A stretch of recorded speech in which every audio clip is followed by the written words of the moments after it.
Jisoo.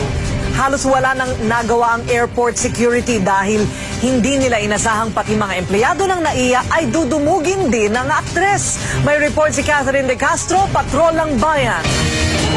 Sa sobrang pananabik ng mga pasahero at empleyado ng NAIA, paglapag ng eroplanong sinasakyan ni Sanchay, lahat na lang ng babaeng singkit na may mahabang buhok tinitilian. Pero nang lumabas na ang aktres, kasama ang kapatid na si Jisoo, nag-hysterical na ang lahat. Sa dami ng nakabantay kay Sanchay, maswerte na raw ang mga nakakita sa buhok nito.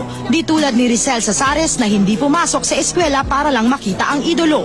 Pero minalas ang bata dahil nalaglag ito sa lamesa pagdaan ni Sanchay. Ano nangyari? Kasi lahat po sila nagsisiksikan. Maswerte naman ang ilang empleyado ng NAIA. Kahit pinagbawalan, kinunan pa rin nila ang aktres. Simple lang.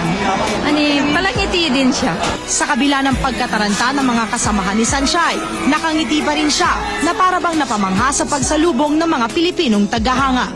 Kumpara sa arrival ni Michael Jackson at Thalia, pinakamatindi na raw ang pagdating ni Barbie Hsu na mas kilalang Sanchay. Naging daan pa nga ito para lalong pag-igtingin ng NAIA ang kanilang airport security para sa susunod maiwasan naman ang histerya.